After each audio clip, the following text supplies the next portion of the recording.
This is the Talkin Bout the Hoosiers podcast, presented by TheHoosier.com. Hello, Hoosier Nation, and welcome back to another edition of the Hoosier.com postgame wrap-up. Joined by Staley, I'm Drew Rosenberg, and the Indiana Hoosiers are back in action for what feels like the first time in so long.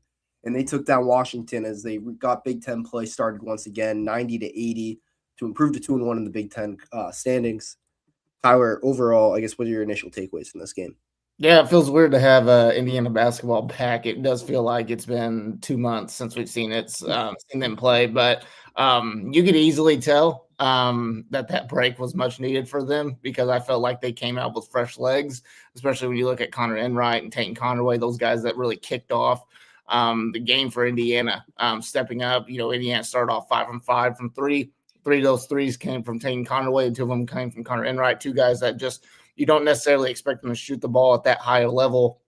And then Indiana really just kind of built off of what they kind of started. Tate Conway, I believe he had 18 first half points, was just phenomenal. And he was just that point guard, that one-on-one playmaker that you wanted, that you've been wanting in him to be for Indiana. And then you go into the second half, Trent Sisley steps up off the bench, finished with 10 points. I think he had 4 straight buckets, if I can remember correctly, on 4 straight possessions. And then Lamar Wilkerson got his shot to fall a little bit, so ended up with a sneaky 22 points, leading Indiana to victory. So, but I just thought overall the pace was really good for Indiana. They were getting out in transition. I thought their defense was what it was. Washington was hitting a lot of tough shots, and it was pretty back and forth for a while. And then Indiana, got those few extra stops that they needed to kind of widen that gap a little bit. They could just never really get over that 8 to 12 kind of point differential, but overall, it's just a really good performance by Indiana. It's one that they really needed to get under their belt to kind of restart the Big Ten play. Now they're 2-1 Big Ten. They got a road game at Maryland coming up and a really tough stretch coming up. So this was definitely a game that they really needed to win tonight. Yeah, I mean, you mentioned Connor Enright, 9 assists, 0 turnovers, which was massive. 6 assists in the second half for him. But in the first half, Tate Conway, Connor Enright really took the scoring, for Indiana, with Lamar Wilkerson struggling in the first half. Tucker DeVries only 6 points. It was efficient 6 points, but again, just 6 points for him in the first half. And then the second half, we've talked about it quite a bit this year. Indiana's come out of the break kind of flat, and they did it once again. And you mentioned Trent Sisley. He really got the energy back going for this team. With I think it was, you said 4 straight buckets. I think that's right. But all 10 of his points came in the second half, and then Lamar Wilkerson, had a pretty bad first half. I think it was 1 for 6 from the field, just 4 points. Second half, 18 points on 5 for 11 from the field. So, Indiana was able to get their buckets from a lot of different places today, which was really needed. Even in a game, where Tucker DeVries didn't have his best night, just 6 points for him. Yeah, and obviously, 50% of the game, Lamar Wilkerson wasn't really Lamar Wilkerson, so they needed guys to step up around him. And it was nice to see that because, going back into Big Ten play, and we've talked about this obviously before, going back to the non-conference slate, it's what does this Indiana team look like when Tucker DeVries, when Lamar Wilkerson, or both those guys aren't scoring? You need guys to step up, and they did tonight. And a big one was Tate Conway, Connor Enright, those 2 senior guys that stepped up really well. I'll even throw in Reed Bailey, even though he missed some bunnies down the stretch. I thought he stepped up, in the front court for Indiana as well. Nick Dorn hit some tough shots as well. It was just a real balanced effort, for the majority of the game. And, Tucker DeVries, yeah, he only finished with 6 points, but I really loved the fact today that he was kind of letting the game come to him. He wasn't forcing anything because, let's be honest, we have seen at times where it could just become kind of a black hole with him, not to throw shade at him or anything like that, but the ball kind of can stop moving sometimes when it's with him, and he forces a lot. He didn't do that tonight, and he let his teammates kind of, take over the game, and he just kind of fed off of that. And you said an efficient 6 points, and you take that from Indiana from that standpoint. But you did mention, the slow start to kind of start it off a little bit. That is still probably a thing that Indiana still needs to work on a little bit, putting their foot on the gas for a full 40 minutes. Even down the stretch, Washington kept fighting, and they cut it down to 6 points, I think, at one point. So definitely a situation where Indiana just needs to know when to put the game away. They went to their closer, Lamar Wilkerson, who had some really tough shots at the end of the game, and then obviously hit those 4 straight free throws to kind of put the game away. So I just think overall it was just a real balanced effort, and it was just nice to see because you really didn't know what you were going to see out of this Indiana team after that long break. Were they going to be a little tired? 8 o'clock Sunday night tip is not anything that anybody wants to play in, but Indiana looked like they really needed that break. They look healthy, they look fresh, and it was just a really good win. Yeah, and I don't mean this to sound as like a bad thing, a negative thing. We kind of mentioned it felt like this game was like kind of under the radar almost. Indiana football has had all the attention for the last 3-4 months, deservedly so, but especially over the last week and a half, 2 weeks with Indiana basketball not having a game. All the focus has been on the Rose Bowl and now the Peach Bowl, and huge day today. Indiana landing 7 transfers and reportedly not done yet, where it's looking. And I think that might have been, kind of a benefit for this team where, we've seen in the past, this fan base, they care, they're passionate, but they can be very hard on, the players. So can the media, and that attention being put all on, the football team, I think gave this team a chance to say, during that break, like, hey, we need a reset.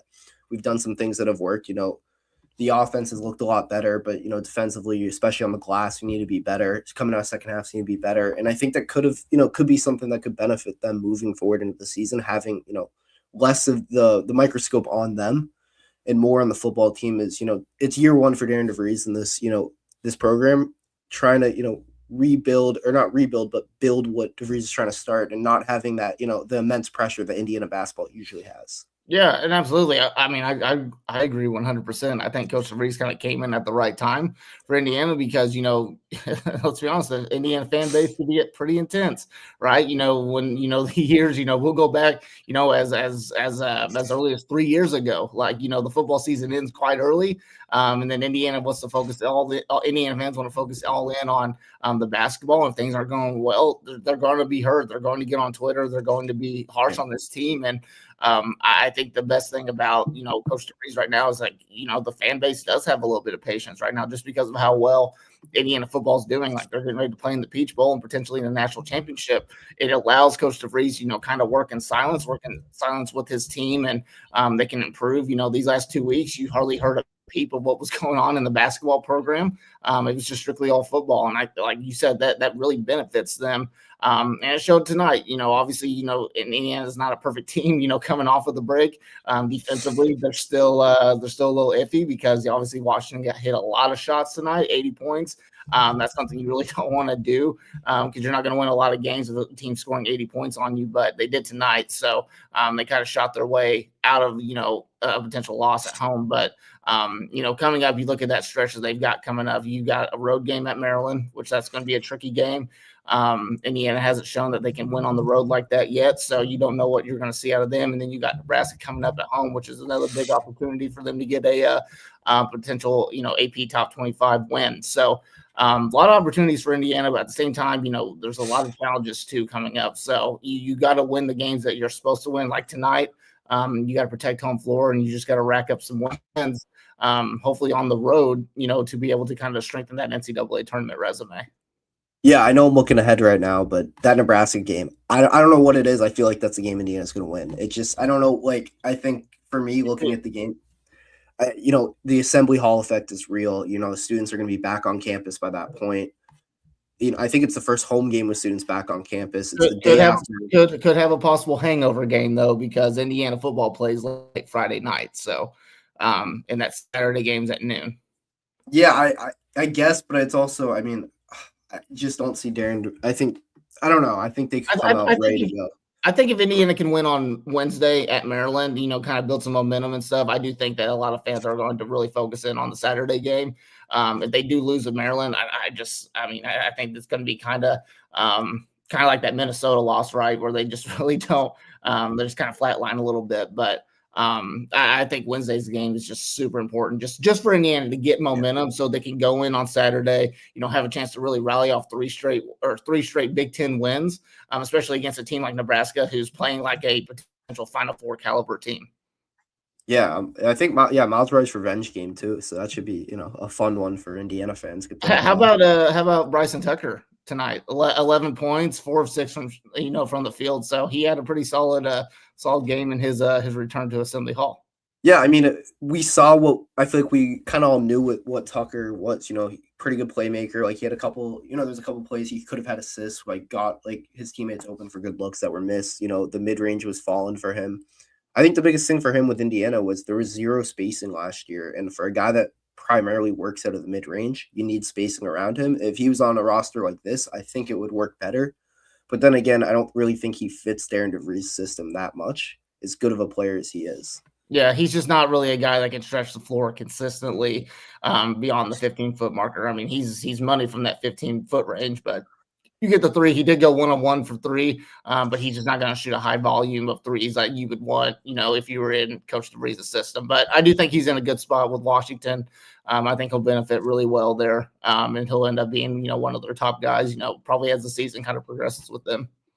Yeah, and then one more thing on this game before we kind of wrap up. The rebounding out of the gate, it was bad. Indiana, a ton of offensive rebounds for Indiana. And, this team, they settled in. They won the battle on the glass. They out-rebounded Washington on the offensive boards and the defensive glass, which, going into the Big Ten season, looking at the roster, that was a huge concern. And especially the start of the game, I think this opened the game. I think Washington had 4 offensive rebounds before Indiana even had 2, like total rebounds as a team. So it looked like it was going to be a concern, but then I don't know what was said in the huddle, but Indiana really locked in and made the effort. 5 guys to the boards, and that was a big difference in this one too. Yeah, I mean, they ended up winning the rebounding battle 33-29. So they did lose they won the defensive rebounding as well. So that's big for Indiana. If they're going to be a really good team that's going to go out and transition and play the way that Coach DeVries wants them to play, playing that type of system, they got to be a really good defensive rebounding team. And obviously, it is what it is. I don't think Indiana's ever going to be a really great offensive rebounding team. Yeah, that's something that Coach DeVries has said, it's not something that they really focus in on. It's more of the defensive rebounding aspect. So if Indiana wants to win games like they did tonight, as long as they're competing on the defensive glass and they're getting opportunities for guys like Talkin Conway to get out in transition, for Lamar Wilkerson to, score in transition as well. They got a battle for the defensive rebounding glass, and overall they did a pretty good job of that as the game kind of went on tonight. Yeah, I mean, also though, Sam Alexis 5 offensive rebounds today, like that. I mean, that was huge. There was one hustle play that they drove on the loose floor, led to Lamar Wilkerson 3 too, which was a huge swing later in the second half too. Like those high effort plays, we've seen it from Connor Enright, Talkin Conway, but it translates. It gets like other guys when Connor Enright, Talkin Conway are going all out, diving for loose balls. Other guys see that and they're going to do it too, and that's it's infectious, and that's what this kind of energy this team needs. Yeah, they just got to put it together for a full 40 minutes, and then this team can be really, really dangerous, kind of as the season goes on. If they're healthy, and they've got most of their guys back, which it looks like they do, and they can, kind of run some, get a little bit deeper into the bench, I think Indiana could be a really dangerous team in the Big Ten. Still got some work to do, obviously, but it was a really good start for Indiana, a really good win that they needed to kind of kick off this new year. Yeah, and I think that's going to do it for us on this edition of the Hoosier.com post-game wrap-up. Looking ahead, though, Indiana basketball back in action on Wednesday against Maryland, then a Saturday game against Nebraska. Going to have coverage there. I'm not sure if we'll have a post-game wrap-up Saturday. I don't think so. Definitely Probably not one on Saturday just because of traveling. All of us going to the Peach Bowl. So we'll kind of see. Definitely Wednesday. That's an early tip-off, 6:30 tip-off. So eat dinner, watch the game, and come hop on the Hoosier post-game wrap-up, and let's talk about it. Yeah, and then you're going to have full coverage of everything Indiana football, transfer portal-wise, too. If you haven't seen, Indiana landed 7, major additions today. A couple edge rushers. Their next quarterback, Josh Hoover from TCU. Elite wide receiver, Nick Marsh, didn't even go visit Notre Dame. Indiana didn't let him off the campus. Like, Kurt Signetti is cooking with gas, and we got you fully covered here on the Hoosier. So make sure you check that out. We're going to have full coverage of the Peach Bowl, where Indiana gets that rematch against Oregon and looks to make the first national championship in program history. So if you haven't subscribed to the Hoosier, make sure to do that. And subscribe to the Hoosier on 3 on YouTube. Follow us on Twitter. And thank you guys once again for tuning into the Hoosier.com post-game wrap-up. We'll be back.